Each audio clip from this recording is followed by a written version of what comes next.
Natasha numwana mwiza ari ouverte kandi urumva nyene kandi arakunda gutera inkuru z'ibishego. Rero Natasha uretse nico vraiment turakundana kuva kera.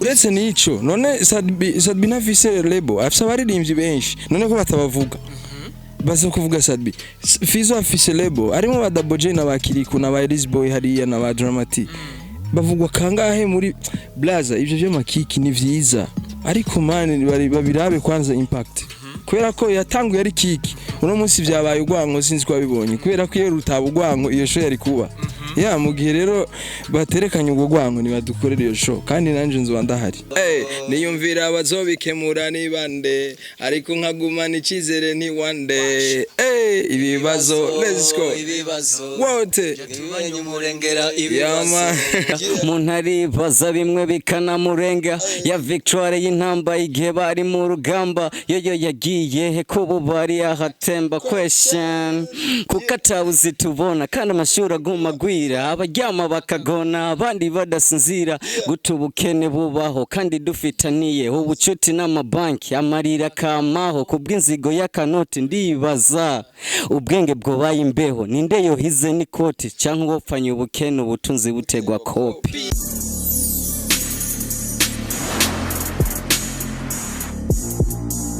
Bonjour mesdames, messieurs, les fans de Buja Flavor. This is Bujahit TV, the number one channel of this industry, Buja Flavor. Chakinya makuru cy'amakibaza na bishasha muvuga muri industry ya Buja Flavor. Nkuko tuma tubikora reka tubanze dukengurukira Imana, dusubira tukengurana n'abwe abakunzi ba Bujahit TV. Uno munsi dukumwe n'umurapa akakubwira ko ari Yuda.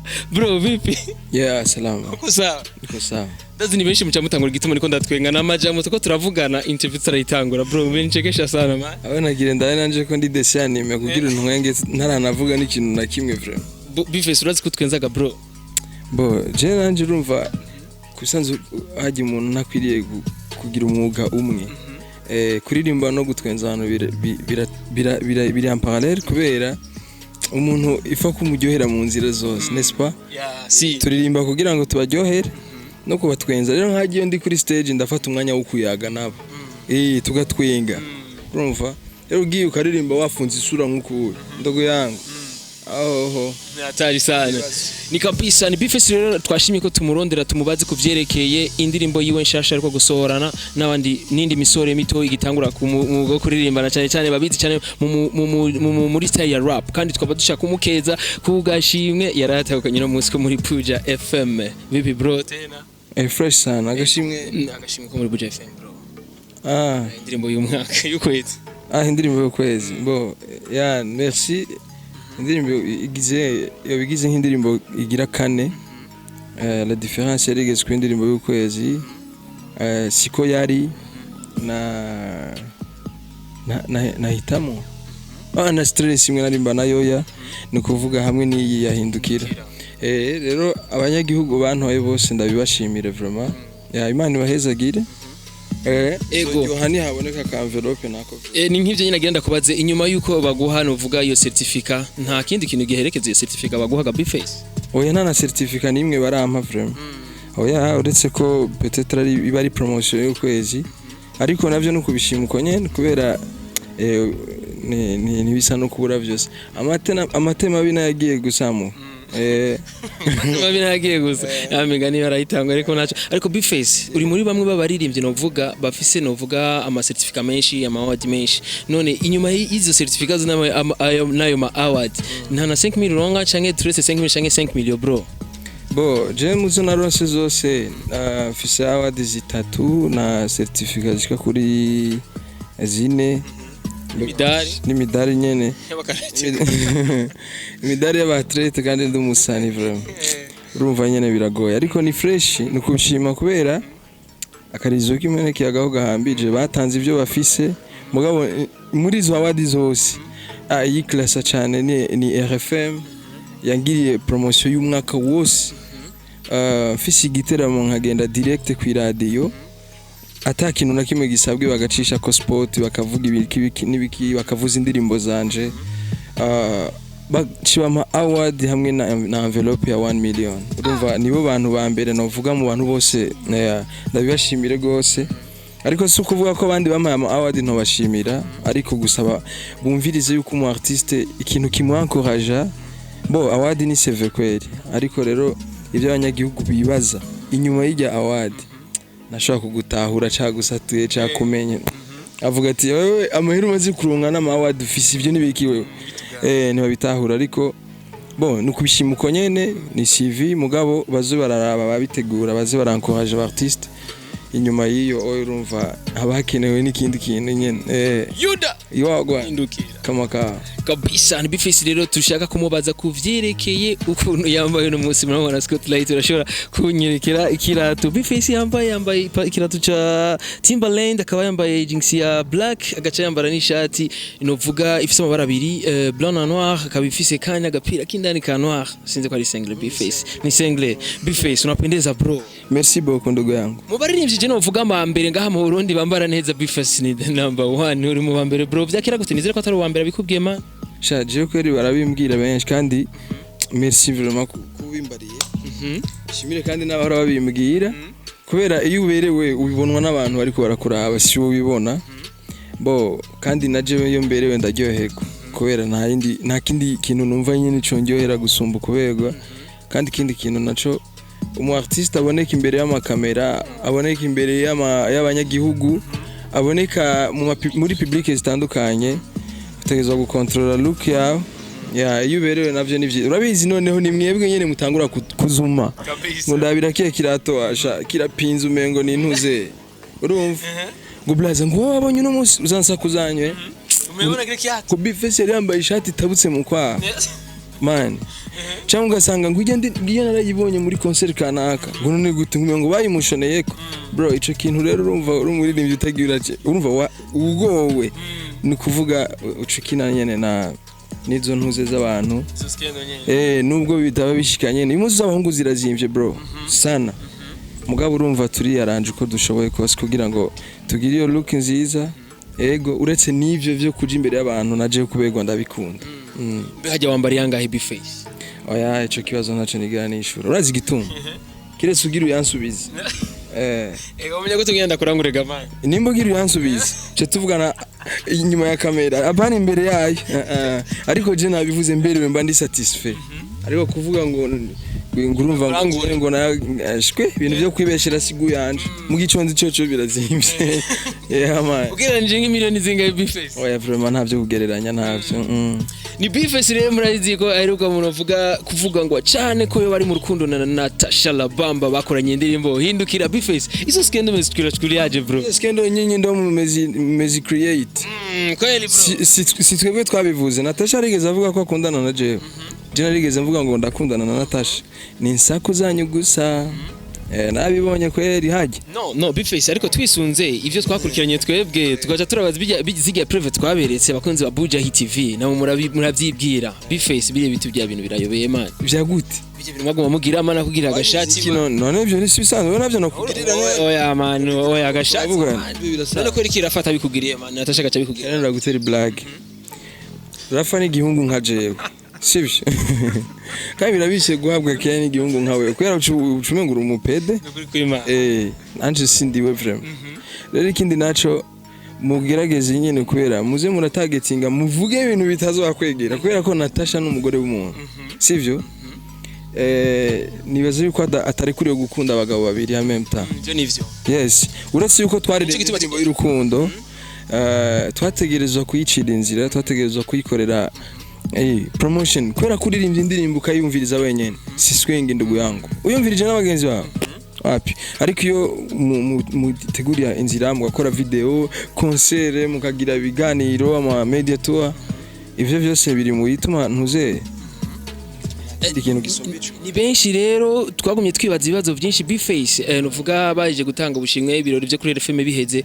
mwaciye mugendana mutanye na Natasha wenda kugira ikintu kimwe manje mu gihe biface mfema kandi wewe uri umunyarusako ndabajije rega n'ubundi neza kubaza biface rero twagumye mu kangarate oya reka ndakubwira ikintu kimwe Natasha ni umwana mwiza ari ouverte kandi urumva nyene kandi arakunda gutera inkuru z'ibishegu kandi nyine arakunda nyine gutera inkuru urakurikirana ama Instagram yewe nanje niko kuko nyene rero duhuye gutyo oye ibintu cumengo nyene ni bya bindi kandi Natasha turakundana vraiment abagenzi abagenzi none ntibaba bakundana none kawaida ntushaka kugira umugenzi utamukunda kubera ko utamukunda urumva nta mpamvu yo kumugira umugenzi rero Natasha uretse n'ico vraiment turakundana kuva kera twari duhuza ni kuvuga mu majambo make turahuza rero nico gituma n'indirimbo twakoze abantu bayakiriye neza cyane ikaba hit song yego nta bindi vraiment ibintu byadutangaje nuko mu byo mwari mwarateguwe mu ndirimbo bisa nuko biface nini te abana barandamukije no reke bibondo mwe duzama n'abafana banje yakwe yego Scott kutababeretse Scott erekana bajya abana Scott baracadugara Scott erekana bajya abana bareke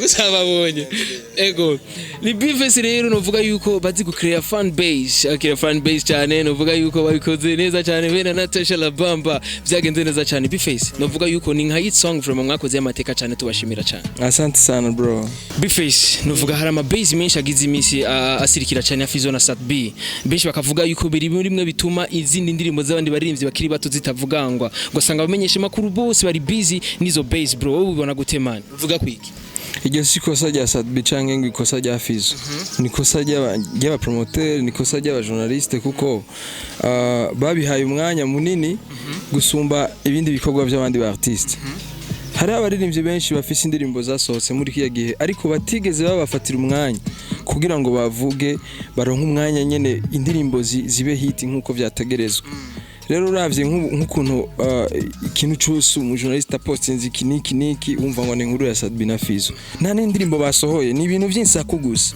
man ivyo bintu bazobireke umujournaliste abe update amenye yuko apart ya Big Fizo na Sat B hariho n'abandi ba artiste benshi mu Burundi muri ico gihe bizotuma n'iterambere turironka kuko wamye wumva ngo nakana none abandi bararirimba inyuma benshi ari nabidoga bro kuri ivyo inyuma y'ivyo bintu bo ni byiza ariko nibatwereka ibikorwa je ibintu by'insaku siguyanje vraiment mini kisirika kweli naingia studio na chana uzomara ngo ndiko ndapost utuntu ngo kuri WhatsApp nidoga ibi ningo ku master uranja studio rero ikintu nobwira iryo sikosa rya Sat B canke rya Fizo aba journaliste nibo bonyene babikuza nibo batumye bigerana hariya kandi deja nabone birabakorora bajya abartiste bacu bose bakurikirana n'abantu rero mu gihe badukurikirana bakavuga ati Big Fizo no mu legend Sat B no mu star akomeye ngaha bariko barabona inyifato itabereye imbere ngaha twese tuboneka kujya nyene kubera bavuga ngo umujyambwa umwe agatukisha umujyambwa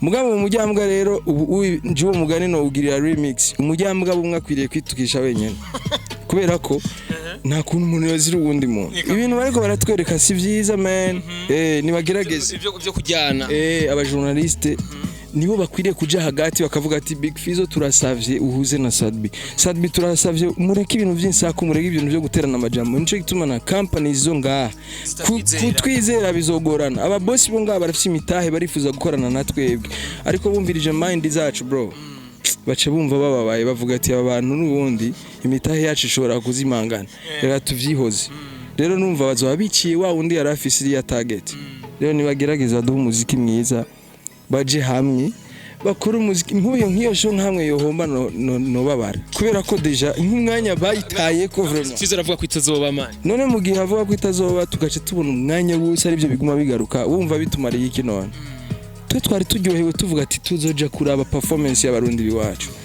twumve neza na neza yuko dukwiriye nyene kwiha agaciro kurusha abanyamahanga nkuko nabivuze hano ibi byose urumva nikizotuma bazokwama babaturutisha ni ikinyene kubera ko natwebwe nitwiyubaha ubwacu nitwemera yuko ntidushaka ko umuziki wacu ugira agaciro ni nk'ikibanza ncaniyumvira mbe hajya nkuno mwaka wose canke muri bino bihe turimwo ni Fizo na Sat B bonyene bakoze gabe uretse nico none Sat B na Fizo label afisa baririmbyi benshi none ko batabavuga baza kuvuga Sat B Fizo afise label arimo ba Double J na bakiriku na ba Elise Boy hariya na ba Dramatic bavugwa kangahe muri blaza ivyo byo makiki ni vyiza ariko man babirabe kwanza impact kubera ko yatanguye ari kiki uno munsi byabaye ugwanko sinzi ko wabibonye kubera ko iyo rutaba ugwanko iyo show yari kuba ya mu gihe rero baterekanye ubwo gwanko nibadukorera iyo show kandi nanje nzo ndahari. Ego nyuma y'ivyo rero Bface ariko gusohora indirimbo n'indi misore rero ikomeye cyane vipi bro, karibu sana, karibu man, karibu sana, karibu tena maze fresh bro, biraza neza bro, karibu nawe man, biraza neza bro, nakwaje maze umoja shimame hapo vipi man? Yeah, salama. Biraza neza? Yeah, fresh kabisa. Bface bro mwana gute? Huyu ni mheshimiwa, si unajua tena. Noma sana. Mbe haja witwa gute bro? Je, wanyita Mark Pharaon. Mark Pharaon. Yeah. Jina libaya mzee. Jina hilo linatisha bro. Vipi bro? Salama. Biraza neza? Ego ko ndashima. Mbe haja wikuta gute? Superboy mkavu. Boy je zina ibonye kuri titre. Bro vipi man? Fresh. Uko sawa? Niko poa. Mbe haja bakwita gute? MNF Jimbo. Kabisa ni Bface rero ko gusohora indirimbo ni imisore mubona imbere harimo ba Superboy, harimo ba novuga ba Pharaon, harimo ba MNF Jimbo. Man, none ya mazina y'abaraperi ni maje tumenyereza ba Bface on the floor ndeswaga kuri bize. Ego man, indirimbo vyagenze gute? Bface niyo yabarondeye cyangwa mwamuronde? Management iwe niyo yaturondeye. Ego Bface team kabisa. Muri Bface team namwe tamwe muri team Bface. Cyo kibazo kikira cyuriza ukuntu. Ego naje reka tubana ibyo tuko turakora. Ego ni indirimbo rero bariko gusora bise ibibazo Bface. Thanks sana man ko warakireganye imisore mugakorana indirimbo numva yuko ari imisore ishoboye cyane. Umuntu atarayumva nagende kuri YouTube channel ya novuga ya Bface on the floor mugire icyo muyivuze kuko ni indirimbo uno musi nyene yasana n'urekuye ama image bari muri studio mbega studio yari high Bface. Ni ya Trick on the Beat hitwa Tricks Lab.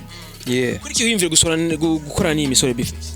Bo kubisanzwe barafise talent sivyo icya kabiri twari dusanzwe kandi tuzinanye misi na hela za kuwasaidia mvuge ngo ndabasupporting ngo mvuge nka kujya kwa label oya ariko ni nka crew n'abantu baba bari hafi yanje mvuga ati ejo ni nabakenera ndabikoreko nahige ejo byose nabone bankeneye banyikoreko.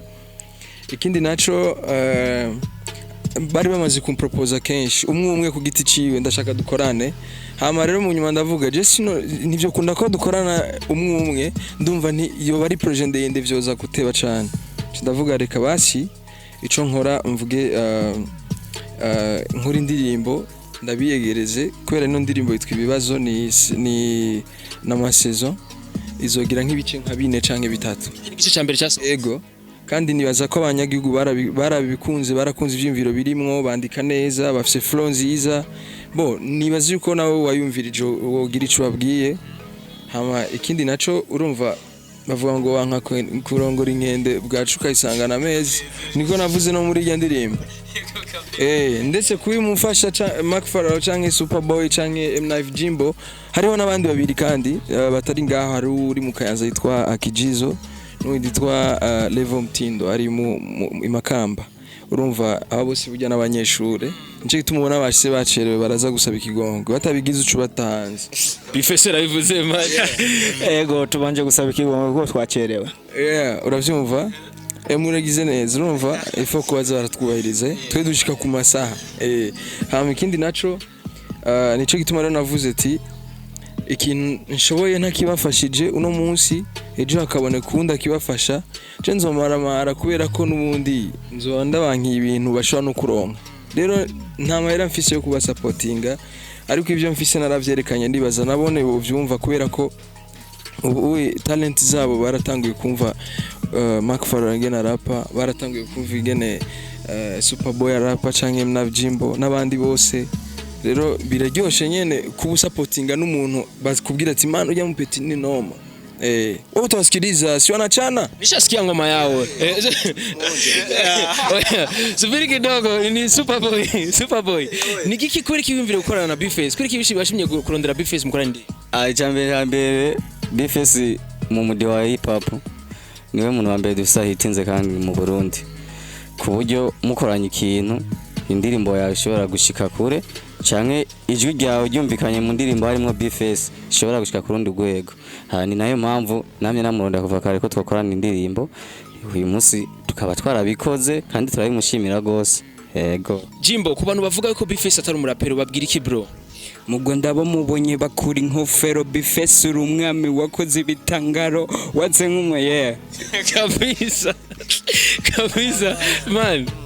Navuga yuko muba mwaragize amahirwe cyane kuko ni benshi bari bifuje yuko gukorana na Bface ariko bataronse amahirwe. Muyumva gute ko muri kumwe na Bface? Kwanza ico kintu cha uvuze ndakunda kukivuga, hariho n'abastar aba superstar tuzi mugabo bifuza gukorana na Bface yakini hawapati nafasi mugabo twebwe twararonse iyo opportunity turabikora vraiment. Navuga kwanza ko ari ikintu ca mbere jewe muri jewe namye nifuza gukora kuko narakoze music mugabo ntaho nigeze nshika kandi ni benshi bari bafise uburyo bwo gusupportinga mugabo batigeze babikora. Mugabo Bface nkuko yabivuze ngo akarizo kimene kiyagazaho kihamvya karabikoze kandi none ndabona yuko ibintu bimeze neza ubu gusa se ngo riva ku cuma muri ivyo batanguye kuvuga kato freestyle kidogo. Bface unachukua mic unafanya freestyle kidogo ile ngoma ibibazo ndibaza Bface anapiga chorus unapiga ukavuga gitero chawe ukavuga gitero cha ngoma mu ngoma muipige tu kama yote kipande tu kidogo. Yo Dajya mariko sinigera ntoritiro itiro yo kibazo niyumvira buri joro. Let's go. Hey, niyumvira bazobikemura ni bande ariko nkagumana ikizere ni one day. Hey, ibibazo let's go. Wote Tumenye umurengera ibibazo. Ibibazo ni byinshi kandi bituraza inshinga umuntu aribaza bimwe bikanamurenga ya victoire y'intamba igihe bari mu rugamba yo yagiye he kubu bari ahatemba question kuko atabuzi tubona kandi amashuri aguma gwira abaryama bakagona abandi badasinzira gutubukene bubaho kandi dufitaniye ubucuti n'amabanki amarira kamaho kubw'inzigo y'akanoti ndibaza ubwenge bwo bayimbeho ninde yohize n'ikoti cyangwa wopfanye ubukene ubutunzi butegwa kopi. None indirimo tuyibandanye cyangwa tuyireke ubona gute? Jamani so sana bro. Je numva umenga dukoresheje umwanya numva nsanga mwese nabwo indirimo muririmba abafana nabo gace usanga baharambiwe kuja kuri channel YouTube ya Bface on the floor muirabe. Ni indirimbo je nayumvise igiso kimara amasegonda atatu Bface ayirekuye avuga ati Bface kweli abapiti abakuye Bface. Umewaza wazaje kutumika na vijana? Mimi nimewaza kufanya nao sababu wako talented. Hakuna kitu kingine. Inakuwa na marapina kuuliza swali. Mimi mwenyewe sijaelewa vizuri. Nimechanganyikiwa ndugu yangu, lakini inafikaga kabisa sio wewe mwenyewe. Lakini ujue hawa vijana wana kipaji ndugu yangu. Wanachana ile mbaya. Inabidi wasikilize kidogo. Chana ingine tu. Yeah man. Yeah. Hisia za sungura sio kama hisia za panya, ugonjwa wa fikira mindo dokta wa kuponya, na wacheza kampira masnichi wa kihenya, na speed kapira mwishoni ndo na wofinya. Nite mwenye beta flow na teach kumashahiri, hapa kuna mabish na changa chana kiukweli. Mininyoka tena sata super danger kwenye pori, sibishani na watoto walopinda kiakili. Mwanzo wakuwa chizi mwanao munatoga pua, eti ni mashow busy na mambo ya kujiu. Hivi nana nipe kiki na wote ni meripu, ifike kesho tawenduki kibidi hainaga dawa. Na wapiga bomb na wabana kila sehemu, hip hop nite mwalimu kwenye kiti minda kim najo zao Steve na wakoze bro wewe umeshachana acha yengine yeah super boys in the building. Yo na andika vya maana koze tefi na nitazama rap zao zimezama sababu super na nibana najua utanichafua haujapenda niwe hapa ila menejoka najua kwamba mimi best rapper usiogope kutoa hifadhi kisu na lala kwenye murago hip hop ameishusha hadi kwa compare na kiago wewe upunge kwa maradhi nana angetumia mkorogo unapojua na maradhi kwa nini uweke vikwazo naishi kwa kujamini sio kwa kungoja bahati kwenye life na kwa makini kama na perform test hii ni kwa ajili yako home uliyenitoa kwenye list unayeniponda mimi alafu demoka na nipa report. Noma sana bro ni wewe man. Yeah wewe nyanga nabukiriro nzoguma nkora ibikorwa bizokuniga kandi hajya nyene atano gusamba iyi rap ni genda gitwara ndayimenyereye sindi nikibamba wanku vyemerere ganda gusumba akagumye nugutimba mini kola city boy hagenda kara gusumbani boy numbo nuko ndi gatoyi rap yanje yo kunesha ndi bukururi butoyi ngwino nkujabutse nkwereka igikiza ikibi bene ciza icica nigikiza nagupiga kofi atakonzi na konzo no masa awa jamani so bro ingira ngoma sikugani bro nakwambia ni balaa, mbona una haraka ndugu yangu? Kama sasa utamu huyu hivi viungo na vitaka tena mara pili. Yeah, usijari ndugu yangu, tuko sambamba kama kidevu na mstachi, yani kama kiuno na tako vile usijari, hatuko mbali ndugu yangu. Season ya kwanza imetoka, afu studio session imetoka leo, inabidi waende kwenye channel yangu wa subscribe, wafanye utamu, wafanye subscribe, mwingine subscribe, wafanye na comment. Gusa kandi logo ya ntuze ya Bface ukigiye gusohoka vuba baraza kuyibona muri no studio session.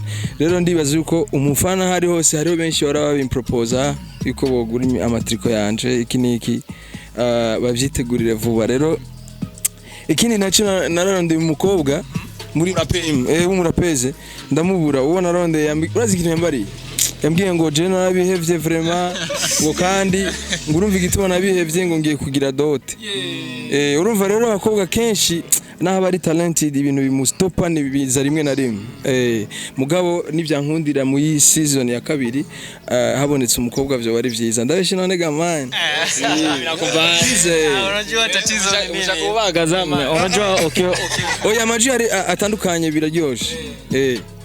Mbe hajyanye ko tubabona bose ba Superboy, novuga ba Pharaon, novuga ba Jimbo hariya, ni ndiri ni crew ni label canke ni featuring gusa? Bo ni nakubwiye yuko ari crew n'abantu bari hafi yanje, tuzofashanya ibintu vyinshi. Shobora kuba mfise na show tukaba turi kumwe, shobora kugenda hanaha nkavuga ati bana ufise nyene ico twofashanya cyose, ni kuvuga turi en parallel. Aina noma ivyo nshoboye nanje nzobikora, ivyo ntashoboye navyo barabitahura kubera n'abana b'abahungu mane baratahura cyane. Kabisa Bface rero natubwire akajambo gato ku bakunzi rero ba Bface on the flow. Bo akajambo nababwira nuko gusaba supporting aba bapeti, nukuri ko Imana bari talented wavyibimviye wenyene. Uretse yuko twakoranye ino ndirimbo, barafise izindi ndirimbo zabo kandi barafise n'ama channel yabo ku ma YouTube. Barashaka kukubwira ingene yitwa channel yiwe. Nitwa Mark Pharaon. Kuri channel yawe? Nawe bro? Superboy Mkav. Nawe? MNF Jimbo. Kabisa. Voilà, bagize subscribe canke bakaja ku ma Instagram yabo. Birabafasha kugira barabe n'izindi ndirimbo rero bakoze before. Mani barakaze. Sindiko ndavuga kubera turi kumwe, ariko ico nzi coco vraiment barazi kurapa. Ntibigera bamara amazi. Yakuze ni kamuri kwa subizi none man. Kabisa. Dusozera Bface atugira freestyle ku ndirimbo yiwe, muri rya ndirimbo nyene novuga ibibazo ukuntu yacanye, mwumviriza imiganirimo.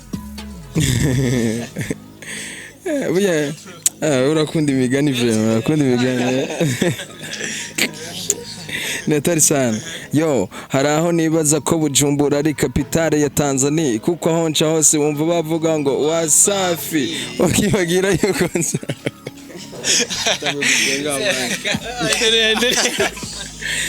Ari ibindi binyuma ngere kumviriza. Yo, harabanyonga imiduga abandi banyonga ibisusu, ni nko kubona umugabo. Blaza tireke. No. Bface naririmbe, mwiyumvira igituma je ndiko ndatwenga Bface. Ni nko kubona umuntu yonza afise amaribori. Blaza tireke nacu. Kuri YouTube irahari indirimbo yitwa ibibazo. Hariho bana yagiye kuno munsi studio session, uraza kuryoherwa cyane. Bana wangu wamechana na mimi nikachana kweli kweli. Mimi nilikuwa nasema Noma. Sorry soma. Mimi urazi yuko hariho igihe rezo zishaka kwanka muri etage zigashe zikunda muri cafe. Uramaze kwera man. Nanje haje nashatse gusigura nti wewe ugute umurivyo ngaha hari ndamara nka 20 aririmba atana parcelle agira, ariko mu étranger amazi imyaka 3 aririmba umwaka umwe afise hit song umwe gusa, ukazamva ngo afise ebane miduga ya atari, afise impango, afise abandi mabusiness menshi, ashitse na hano bagaca muturutisha kandi uwo muntu amazi imyaka 20 ari blaza. ibi rero tubijemwo ikibi kindi kiganiro reka cihoze tu kubera ko nshavuye jengi gazo urabizi urumva njya amatapi nkajya ibirato ibintu byose ukabisanza yeah reka tubireke ntava tujya ngo ashavuye ngo ajya abantu umunsi umwe bazodutahura naravuze yuko inyune umuririmbyi yo ngaha ashakura n'ayagasabuni ariko uvuye hanze blaze ama miliyoni y'ubumesha ariko nta kundi nyene urumva nta wanka konkanye nangwa gwa amahere ni ho mutu tuzohungira he inizwe n'amata nta wundi mwirera nubizi tibaske mapeti tuko barasema man ibyo bifese yabigishije man yari Bujahit TV shaka nyamakuru cy'abakibaza arabishasha bavuga muri industry Buja Flavor bifese aratuganire byinshi n'imisoro yiwe kandi babwiye ko mubakurikirana kuma channel YouTube yabo indirimbo yabo basiro bari bagusora ni ibibazo gendo wisange kuri YouTube channel ya Bface on the floor hamugire icyo uvuze kuri iyo ndirimbo hama video nizere ko ari soon bro vuba cyane vuba gusa simvuze umunsi ariko ibicano bibonetse d'abord kubera ko byose n'ibicano bisabije bikunze ni sawa vraiment ariko naguciriyemwo bana ngo ntibigeze basezera kandi baramukije bro murasezera yarakoze nagira murabandaye musezere muzamubihe turike banurana murashaka gusezera yego sezera okay turashimye akajambo gatoya gusa turashimye none tufaye nini braza no gushima vrevo kabisa bro nanje nabashimiye bakanyamwaduhaye nta bindi byinshi bifite byo kuvuga kweri twanezerewe kanyamwaduhaye twarishikirije ibyumviro byacu babandanye bagenda kuri YouTube barabi ibibazo ndazi utiyumvise mwisezo ya mbere ya kabiri azokwiyumva ibibazo byiyo twabivuze navyo nyene yego asante sana kuri kano kanya mwaduhaye kabisa ibibazo irahari kuri YouTube mugende mubandanye mwumviriza ibibazo bituzuye kandi namwe bibuzuye nibaza inyishu ejo izoboneka kabisa inyishu ejo izoboneka on the mic yari Beni should be under camera Scott professional tuzosubira inshallah imana bikunze bye